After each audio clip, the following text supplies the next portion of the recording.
दोस्तों, इस वीडियो में मैं आपको जानकारी दूंगा कक्षा 10वीं के अध्याय 1 प्रश्नावली 1 का ये चौथा प्रश्न है। और इस प्रश्न को बनाने में बहुत सारे स्टूडेंट लोगों को बहुत सारी दिक्कत होती है, क्योंकि इसमें आप देख पा रहे हैं कि जो बहुपद है इसमें ये बहुपद का जो घात है ये क्रम अनुसार दिया हुआ नहीं है। तो इस वीडियो को शुरू से आखिर तक देखते रहिए, मैं आपको डिटेल्स में जानकारी दूंगा। तो चलिए शुरू करते हैं। यहाँ पे देखिए, सबसे पहले तो आपको यहाँ पे इसको भाग के रूप में जब बिठाएंगे तो क्रम अनुसार लिखना है। तो यहाँ पे मैं क्या करूँगा, सबसे पहले यहाँ पे भाग देना शुरू करूँगा। तो वहाँ पे देखिए इस प्रकार आपको ठीक ना भाग का निशान देना है। और उसके बाद यहाँ पे भाजक जो है ठीक ना, उसको हम लोग पहले लिख लेते हैं। यहाँ पे देखिए एक्स स्क्वायर है, तो यहाँ पे सबसे पहले एक्स स्क्वायर लिखेंगे, क्योंकि सबसे बड़ी घात क्या है इसमें, एक्स स्क्वायर है। उसके बाद 2 के बाद घात 1 आना चाहिए, जो कि 4x में दिख रहा है हमको। और उसके बाद हम लोग क्या करेंगे, इसमें खाली संख्या लिखेंगे। ठीक, क्रम अनुसार सेट हो गया। उसी प्रकार से जो बहुपद दिया है, इस बहुपद को भी आपको सेट करना है। सबसे पहले बड़ी घात, उसके बाद देखिए 5 के बाद यहाँ पे 4 घात नहीं दिख रहा है, क्योंकि 5 के बाद डायरेक्ट 3 दिख रहा है, लेकिन आपको 4 नहीं दिख रहा है। तो 4 को लिखे नहीं है, तो उसको भी हम लोग पूरा करने के लिए, इस बहुपद को पूर्ण रूप में लिखने के लिए 0 के साथ गुना करके x का घात 4 लगा के लिख सकते हैं। क्योंकि इसका टोटल वैल्यू अगर हम लोग सॉल्व करेंगे, इसको कैलकुलेट करेंगे, तो ये 0 आएगा। उसके बाद हम लोग आगे बढ़ेंगे। 4 के बाद क्या होना चाहिए, 3 वाला। तो हमको दिख रहा है कि यहाँ पे 5x का घात 3 है, तो यहाँ पे हम लोग लिखेंगे प्लस 5x का घात 3। 3 के बाद 2 आना चाहिए, तो यहाँ पे 2 दिख रहा है, प्लस 3x स्क्वायर, तो उसको नोट कर लेंगे। उसके बाद देखिए 2 के बाद 1 आना चाहिए, जो कि 5x में है, तो यहाँ पे प्लस 5x लिखेंगे। और उसके बाद खाली x का घात 1 के बाद खाली संख्या आना चाहिए, जो कि इसमें है, तो हम लोग यहाँ पे प्लस 3 लिख लेंगे। ये आपको पहले सेटअप बना के लिखना है, ठीक ना। तो ये आपको समझ में आ गया होगा। हम लोग क्या किए, ये जो बहुपद दिया गया है, इस बहुपद के सभी घात को क्रम अनुसार लिखे हैं। इसमें 4 मिसिंग था, इसलिए 0 के साथ मल्टीप्लाई करके हम लोग 4 को लिखे हैं, x का घात 4 को। क्योंकि हम लोग अगर ऐसा नहीं लिखेंगे तो हमारे जो अभी सॉल्व करने जाएंगे तो उसमें दिक्कत होगा। उसमें घात 4 और घात 3 एक इक्वल में आ जाएगा, वो आपको भी बनाते टाइम समझ में आ जाएगा। चलिए देखते हैं। तो यहाँ पे हम लोग नियम जो जानते हैं उसको यहाँ पे रफ में हम लोग सॉल्व करते रहेंगे। तो यहाँ पे जो नियम है, पहला स्टेप में हम लोग क्या करते हैं कि सबसे पहला पद और पहला पद को भाग देते हैं। तो पहला पद यहाँ पे अंदर क्या दिख रहा है, x का घात 5 दिख रहा है, और बाहर भाजक में पहला पद हमको x स्क्वायर दिख रहा है। तो यहाँ पे हम लोग लिखेंगे x का घात 5 अपॉन x का घात 2। तो इस प्रकार से 5 में से 2 जाएगा। हम लोग जानते हैं कि x का घात 3 बचेगा। हम लोग जानते हैं कि जब भी कोई घातांक वाले संख्या या चर राशि के घात में कोई संख्या रहता है और उसको हम लोग भाग देते हैं, तो उसका जो आंसर है वो क्या होता है, उसका घातांक आपस में घट जाता है, ठीक ना। हम लोग 8वीं क्लास में घातांक के नियम में पढ़ चुके हैं। तो यहाँ पे देखिए हम लोग इसको ठीक ना, x5 में से x2 माइनस हो गया, तो कितना बचा इसमें, x3 बचा। तो यहाँ पे हम लोग ऊपर भागफल में x3 लिख लेंगे। ये हमारा पहला स्टेप है। और दूसरा स्टेप में हम लोग क्या करते हैं, ये जो भागफल हमको प्राप्त हुआ, यहाँ पे देखो या यहाँ पे एक ही मतलब है, क्योंकि हम लोग यहाँ पे रफ कर रहे हैं, ठीक ना। तो यहाँ पे जो भागफल प्राप्त हुआ, इस भागफल को फिर इस भाजक के साथ गुना करके हमको नीचे लिखना है। ये हमारा दूसरा स्टेप है। तो इस भागफल x3 को हम लोग x square plus 4x plus 2 के साथ क्या कर देंगे, गुना कर देंगे।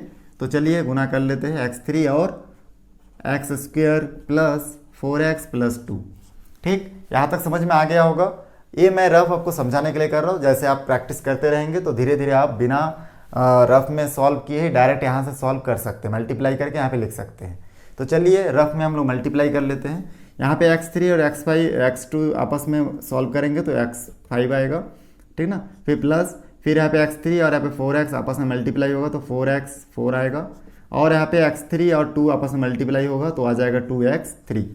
ठीक, तो हम लोग इसको नोट कर लेते हैं। यहाँ पे हम लोग नोट कर लेंगे x5 plus 4x4 plus 2x3।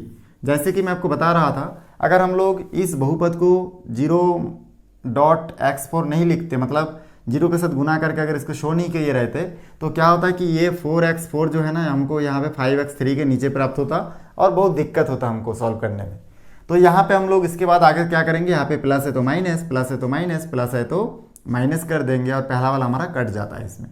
अब देखिए क्या बचा इसमें, 0 और ये डॉट मतलब मल्टीप्लाई है, x4 ये तो 0 ही है, तो इसके साथ इसको जोड़ना घटाने का कोई मतलब नहीं है। डायरेक्ट हम लोग -4x4 को यहाँ पे नीचे नोट कर लेंगे।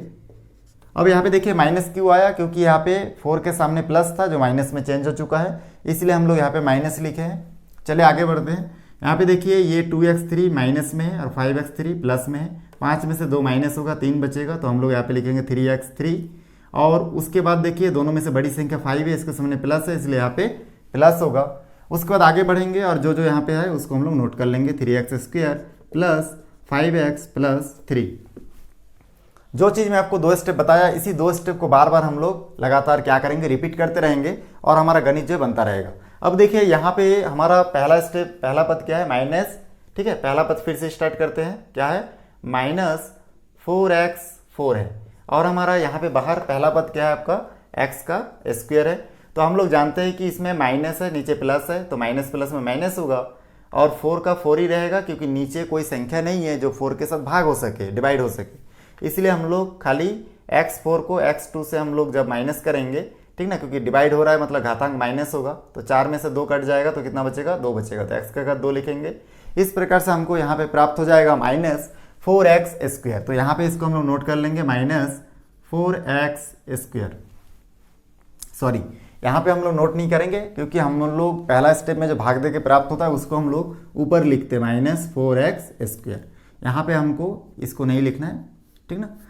चलिए अब हम लोग पहला स्टेप में क्या किए, पहला पद को भाग दिए, पहला पद और पहला पद को भाग दिए, तो जितना प्राप्त हुआ उसको ऊपर नोट कर लिए और इसके साथ फिर इसको गुना करके नीचे नोट करना पड़ेगा यहाँ पे। तो फिर से हम लोग इसको रफ में दूसरा स्टेप में क्या करेंगे, -4x² के साथ यहाँ पे जो भाजक हमको दिख रहा है, क्या दिख रहा है, x² प्लस 4x प्लस 2, इसके साथ गुना कर लेंगे तो यहाँ पे हमको प्राप्त हो जाएगा -4x² और x² हो जाएगा 4x का घात 4, और यहाँ पे माइनस प्लस में माइनस 4x² और 4x का गुना करेंगे, 4 चौक 16 हो जाएगा, और यहाँ पे देखिए x और x2 हो जाएगा x का घात 3। डायरेक्ट काउंट कीजिए, 2 घात और यहाँ पे 1 घात 3 घात, ठीक है। तो इस प्रकार से प्लस का प्लस माइनस में फिर माइनस होगा, 4 और 2 का अगर गुना करेंगे 4 और 2 का तो 8 आएगा, और x का x² होगा। इस प्रकार से इसको हम लोग देख के फिर यहाँ पे नोट कर देंगे, -4x4 -16x³ -8x²। और फिर इसमें हम लोग लकीर खींचेंगे, यहाँ पे माइनस है तो प्लस, माइनस है तो प्लस, माइनस है तो प्लस होगा, और पहला वाला हमेशा कट जाता है, आपको उसमें उतना दिमाग नहीं लगाना है। उसके बाद हम लोग देखेंगे, यहाँ पे देखिए 16x³ यहाँ पे प्लस में है, ये भी प्लस में है, प्लस प्लस में प्लस होगा, तो ये 19x3 हो जाएगा, 19x3 होगा। यहाँ पे देखिए 8x² ये प्लस में है और 3x² ये क्या में आपका प्लस में है, तो यहाँ पे भी हम लोग इसको प्लस करेंगे तो 11x² हो जाएगा। यहाँ पे प्लस, यहाँ पे 5x और यहाँ पे 3 होगा।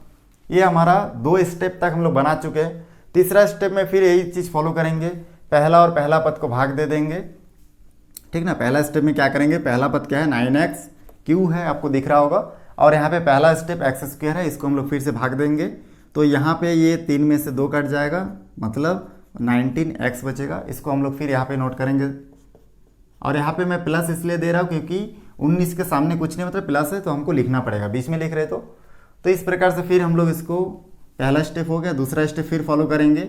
इस 19x के साथ हम लोग फिर इस भाजक को मल्टीप्लाई कर देंगे, तो हमको यहाँ पे प्राप्त हो जाएगा, देखिए x² प्लस 4x प्लस 2 के साथ मल्टीप्लाई करने से 19x का इसके साथ मल्टीप्लाई करेंगे, 19x³ आएगा, प्लस का प्लस 19x और 4 का अगर आपके साथ मल्टीप्लाई करेंगे तो हम लोग जानते हैं कि 19 दूनी 38 होता है और 38 दूनी 76 होगा।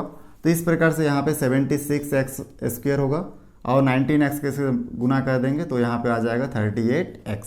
इसको देख देख के फिर यहाँ पे नोट कर लेंगे, 19x³ plus 76x² plus 38x। ठीक, यहाँ तक आप लोगों को कोई डाउट नहीं होना चाहिए। यहाँ पे माइनस में प्लस में है तो माइनस होगा, ये देखिए प्लस है तो यहाँ पे माइनस कर दीजिए, यहाँ पे प्लस है तो माइनस कर दीजिए, और पहला वाला कट कर दीजिए। फिर हम लोग यहाँ पे देख रहे हैं कि यहाँ पे 11x² प्लस में है, 76x² यहाँ पे क्या में है, माइनस में है, तो फिर इसमें हम लोग इसको माइनस प्लस करेंगे तो माइनस होगा। 76 में से 11 अगर हम लोग माइनस करेंगे तो हम लोग जानते हैं कि यहाँ पे हमको कितना प्राप्त होगा, 5 और यहाँ पे 6। ठीक, तो यहाँ पे हम लोग 65 लिख लेंगे, और x² है तो x² को भी हमको नोट करना पड़ेगा, और इन दोनों में से बड़ी संख्या 76 है, इसलिए यहाँ पे माइनस आपको लिखना है। उसके बाद देखिए यहाँ पे हम लोग क्या करेंगे, ये प्लस में है, ये माइनस में है, 38 में से 5 अगर माइनस होगा तो आपको 33 बचेगा, और x बचेगा, लेकिन दोनों में से बड़ी संख्या 38 है, इसके सामने माइनस है, इसलिए यहाँ पे आपको माइनस देना है। हर बार आपको प्लस माइनस के बाद बड़ी संख्या और छोटी संख्या के सामने साइन आपको फॉलो करना है। उसके बाद आगे बढ़ेंगे तो यहाँ पे प्लस और 3 दिया है, उसको भी नोट कर लेंगे। फिर हम लोग वही स्टेप फिर से फॉलो करेंगे, पहला पद और पहला पद को फिर मल्टीप्लाई करेंगे रफ में, ठीक ना। तो पहला पद आपको क्या दिख रहा है, -65x² दिख रहा है, और यहाँ पे बाहर पहला पद आपको x² दिख रहा है, तो उसको भी नोट कर लेंगे और दोनों को आपस में डिवाइड करेंगे तो यहाँ पे -65 बचेगा, और इस -65 को यहाँ पे आपको ऊपर नोट करना है भागफल में, और इस -65 के साथ यहाँ पे भाजक जो आपको दिख रहा है x² + 4x + 2, इसको फिर मल्टीप्लाई करके नीचे लिखना है। डायरेक्ट आप मल्टीप्लाई करके लिख सकते हो, या फिर हम लोग इसको रफ में दूसरा स्टेप में फिर क्या करेंगे, इसको मल्टीप्लाई कर लेंगे x² + 4x + 2, और इसको मल्टीप्लाई करने से हमको प्राप्त होगा -65 x² के साथ गुना होकर -65 x² हो जाएगा।